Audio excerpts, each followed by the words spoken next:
Governor வந்து மத்திய அரசனுடைய ஏஜென்ட்டு. அதை பிடிங்கி இந்த மாநிலத்துக்கு கொண்டாங்க. இவர் அமித்ஷாவினுடைய அடிமை. இவர் எப்படி எழுத்து இது பண்ண முடியும்? அதெல்லாம் திருப்பி கொடுக்குறாரு. விஜய் அவர்கள் ஆட்சி பொறுப்பேற்று 2.5 மாதங்கள் முடிவடைந்து 2.5 மாதங்கள்ல எப்படி பார்க்குறீங்க? செயல்பாடுகள் எப்படி இருக்கு? பார்க்கறதுக்கு ஒன்றுமே இல்லையே. தேடி தேடி பார்க்குற ஒன்றுமே காணும். பெண்களுடைய மார்பகங்களை தொடர்றது வந்து பாலியல் வன்கொடுமையில் வராதுன்னு சொல்லி பாட்னா நீதிமன்றம் தீர்ப்பு கொடுத்துருந்தாங்க. அதை வந்து உச்ச நீதிமன்றம் ரத்து செஞ்சுருக்காங்க. இது எப்படி சார் பார்க்குறீங்க இந்த தீர்ப்பு? தெரியல, ஜட்ஜா அந்த ஜட்ஜா பாட்னா ஜட்ஜை தான் கேட்கணும். உன் பொண்டாட்டியோ உன் மகளையோ வந்து பிடிச்சா தப்பு இல்லைன்னு சொல்லுவியான்னு கேட்கணும். அவ்வளோதான். பாஜக ஆட்சிக்கு வந்த பிறகு, அதிமுக ஆட்சி வந்த பிறகு எத்தனை இடத்துல தொழிற்சாலை தொடங்கப்பட்டுச்சு சொல்லுங்க பார்க்கலாம். மத்திய அரசு எங்கேயாவது ஏதாவது ஒன்று ஆரம்பிச்சிருக்குதா? ராமர் கோயிலுக்கு தொடங்கினாங்க, நல்ல தொழில், பல கோடி அடிச்சிருக்காங்க. நாங்கள் வந்து எய்ட்ஸ் கண்ட்ரோலில் இருக்கும்போது WHO அதிகாரிகள்லாம் வந்து சென்னையை சுற்றி பார்க்கும்போது அவங்க சொன்னது என்ன தெரியுமில்ல, சென்னையில் ஒவ்வொரு தெருவிலையும் ஒரு பிரார்த்தனை ஹவுஸ் இருக்குதுன்னா. தமிழ்நாட்டை சுற்றி மது விலக்கு ரத்து பண்ணிட்டாங்க. தமிழ்நாட்டில் மாத்திரம் மது விலக்கு இருக்குன்னு வச்சு என்ன பிரயோஜனம்? எப்படி இது பண்ணோம்? நான் தான் சொல்கிறேன். இப்போ விழுப்புரத்துலேருந்து பாண்டிச்சேரி 15 மைல் தண்ணி அடிச்சுட்டு வந்துட போகிறேன். எப்படி மது விலக்கு நீங்கள் கொண்டு வர முடியும்?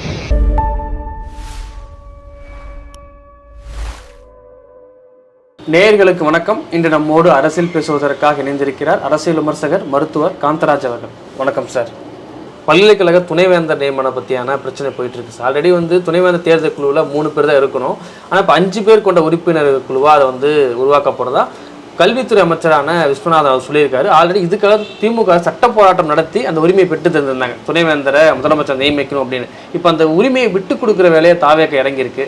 அமித்ஷா சொல்கிறது அவங்க கேட்டாவிடுங்க. மத்திய அரசு கையில் இருந்தது, கவர்னர் கையில் இருந்தது. கவர்னர் வந்து மத்திய அரசனுடைய ஏஜென்ட்டு. அதை பிடிங்கி இந்த மாநிலத்துக்கு கொண்டாங்க. இவர் அமித்ஷாவினுடைய அடிமை. இவர் எப்படி எழுத்து இது பண்ண முடியும்? அதெல்லாம் திருப்பி கொடுக்குறாரு. தமிழ்நாட்டையே கம்ப்ளீட்டாக திருப்பி கொடுத்துட்டாரு. நம்ம ஆச்சரியப்பட முடியாது. அதுக்கு தானே அவரை கொண்டுருக்காங்க. காங்கிரஸை சேர்ந்த விஸ்வநாதன் பேசும்போது தான் நம்ம கேள்வி எழுதுது சார். அவர் ஏன் இதை பேசணுங்கிறது? அவங்க தேசிய கட்சி தானே. ஓகே, நாளைக்கு ஆட்சிக்கு வந்து அவங்க கவர்னர் போடுவாங்கல்ல. அதான் பார்த்தா ஒரு அந்த கட்சிக்காரர் ஒருத்தர் இருந்தார், அண்ணாமலை அண்ணா யூனிவர்சிட்டியில் வந்து ஒரு பெண்ணுக்கு கற்பழிப்பு நடந்தபோது சவுக்கால் அடிச்சுக்கிட்டாரு.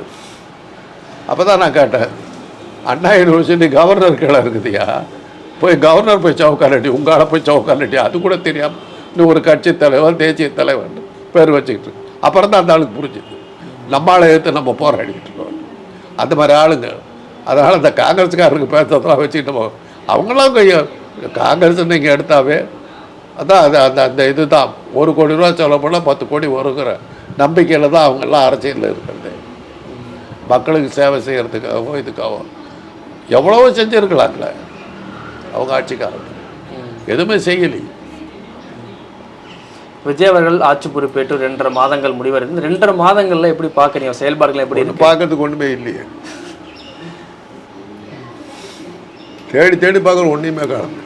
சிங்கப்பெண் அதிரடிப்படை திட்டங்கள் கொண்டு வரப்பட்டிருக்கு. 200 யூனிட் மின்சாரம் கொடுக்கப்பட்டிருக்கு. அந்த சிங்கப்பெண்ணை வந்து என்ன பண்ணுறாங்க? தெருவுக்கு 2 பாலியல் வழக்கு நடந்துக்கிட்டு இருக்குது. சிங்கப்பெண்கள்லாம் எங்கே போனாங்க?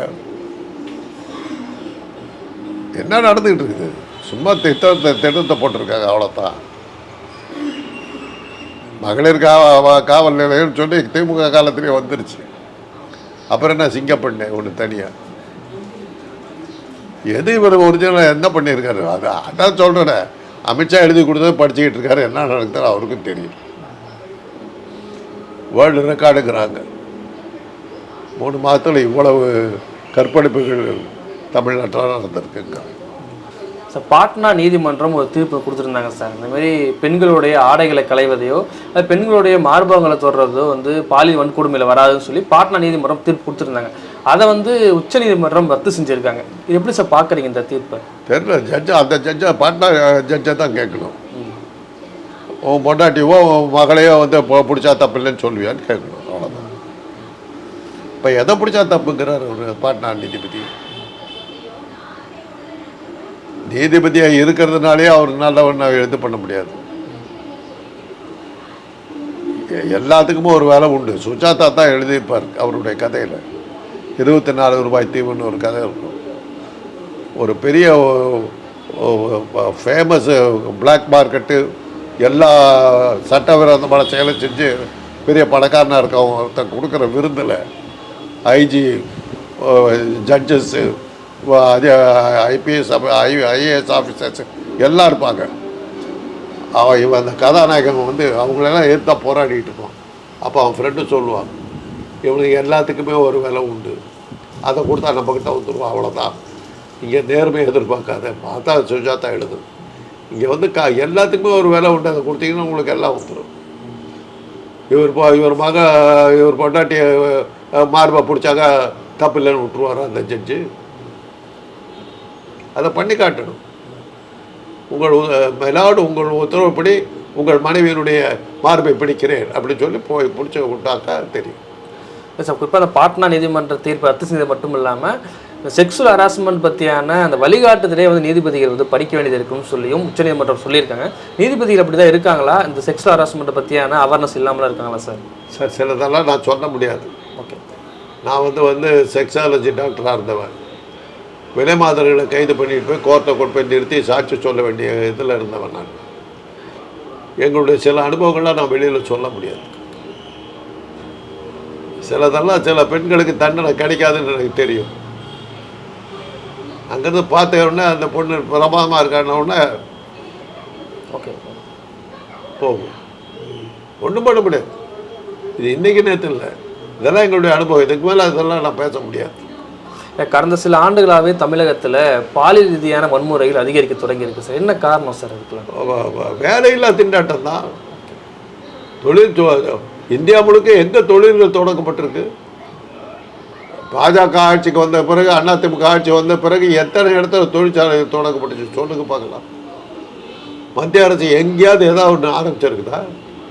ராமர் கோயிலுக்கு தொடங்கினாங்க, நல்ல தொழில், பல கோடி அடிச்சிருக்காங்க. அவங்க தொடங்கினதுலேயே வெற்றிகரமாக நடந்த ஒரு தொழில் என்னென்னா ராமர் கோயில் தான். பலாயிரக்கணக்கான கோடி ரூபா அடிச்சிருக்காங்க. அதை தவிர ஒரு எங்கே இருக்குது வேலை வாய்ப்பு?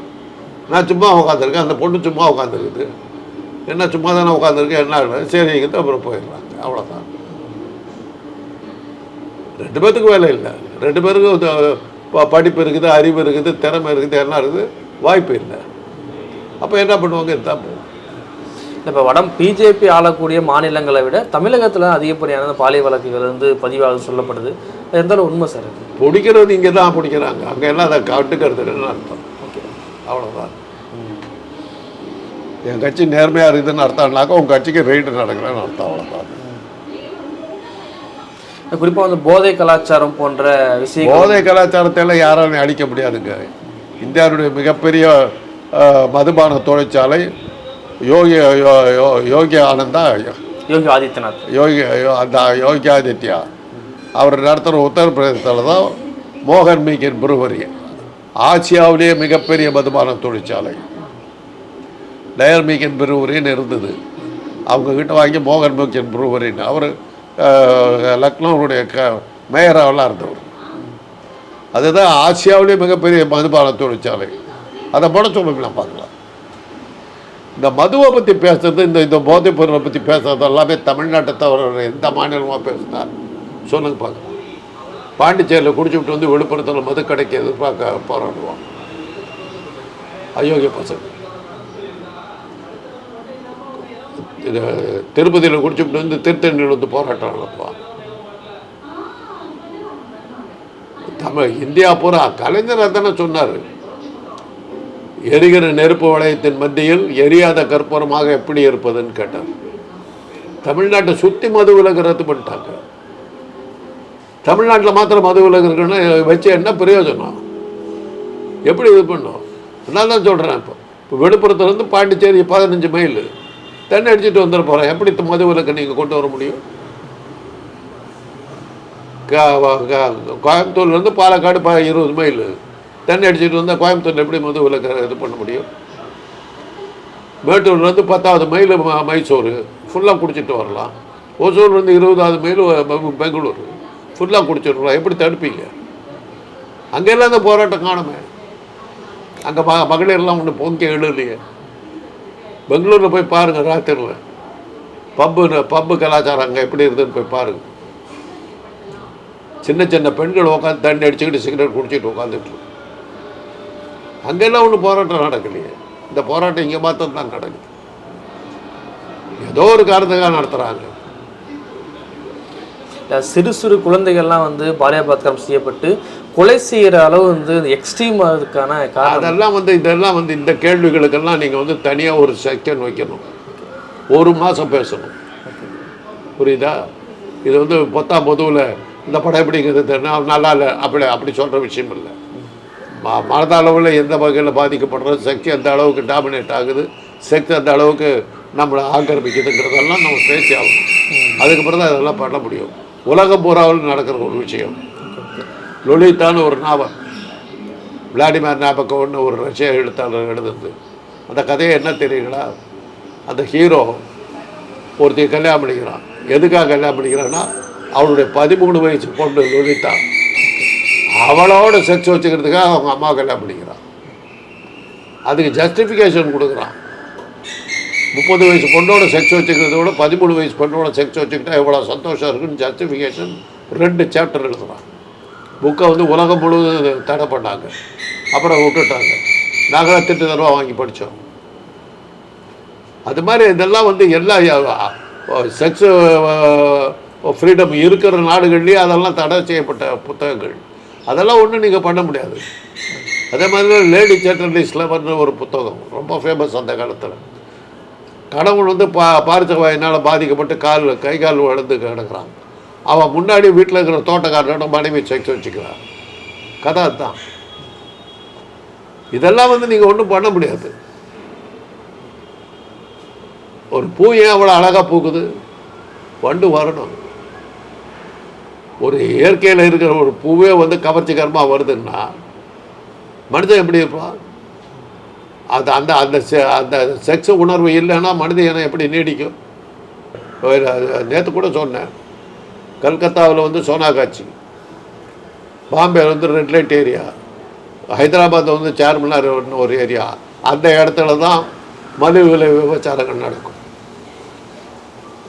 நாங்கள் வந்து எய்ட்ஸ் கண்ட்ரோலில் இருக்கும்போது WHO அதிகாரிகள்லாம் வந்து சென்னையை சுற்றி பார்க்கும்போது அவங்க சொன்னது என்ன தெரியுமில்ல, சென்னையில் ஒவ்வொரு தெருவிலையும் ஒரு பிரார்த்தனை ஹவுஸ் இருக்குதுன்னாங்க. இந்த இடம் இருக்கிறேன், இப்போ நான் இருக்கிறேன்னு ரொம்ப ஃபேமஸ் பிரார்த்தனை ஹவுஸ் இருந்த இடம். அல்ட்ரா மாடர்னாக வச்சுருந்தாங்க. நடத்துறது பெரிய டெலிஃபோன் மூலமாக வந்து பிரார்த்தனை நடக்கும். ஆஃபீஸில் வேலை பார்க்குறவங்க வந்து பிரார்த்தனை நடத்துவாங்க. விதவிதமாக இருக்குது. இதெல்லாம் தவிர்க்க முடியாது, தடுக்க முடியாது உங்களால். இப்போ எல்லாரும் சொல்கிறதுக்கான காரணம், இறுதியாக கேள்வி என்ன கேள்வினா, இப்போ சிங்கப்பெண் அதிரடிப்படை சட்டங்கள் கடுமையாக்கப்படணும், இது உடனடியாக தண்டனை கொடுக்கணும் அப்படிங்கிறதுனா குறைந்தபட்சம் தீர்வு கொடுக்க வாய்ப்பு இருக்கா சார்? இந்த தண்டனை இல்லையா? நான் தான் சொன்னேன், விலை மாதிரிகளை கொண்டு போய் கோர்ட்டில் நிற்க வைப்பேன். என்ன ஆகும்னு நான் தான் சொல்லிட்டேன். நல்லா இருக்கிறதெல்லாம் க்ளீனாக போகிற இடத்துக்கு போய் சேர்த்துறோம். அதனால் சட்டங்கள் கடுமையாக்கப்படுறதுனால அதெல்லாம் நிறுத்த முடியாது. அதெல்லாம் சும்மா பேச்சு. ஃப்ரான்ஸில் அதை பண்ணாங்க. ஃப்ரான்ஸில் வந்து ப்ராஸ்டியூஷனை கம்ப்ளீட்டாக பேன் பண்ணாங்க. அதன் மூலமாக பல நோய்களை தடுக்கலாம்னு நினச்சாங்க. விளைவு என்னாச்சுன்னா, அந்த நோய்களால் பாதிக்கப்பட்டு வந்து விலை மாதர்களாக இருந்தது போய் குடும்ப பெண்கள் பல பேர் பாதிக்கப்பட்டாங்க. அப்புறம் தான் பேசாமல் பிரான்ஸை வித்ரா பண்ணிடுச்சு. ஆனால் இதெல்லாம் வந்து நாங்கள்லாம் அதில் இருந்துட்டு வந்தவங்க, எங்களுக்கு தெரியும். இவ்வளோ நேரம் நிகழ்வில் கலந்து கொண்டு பல்வேறு கருத்துக்களை நமக்கு நன்றி சார்.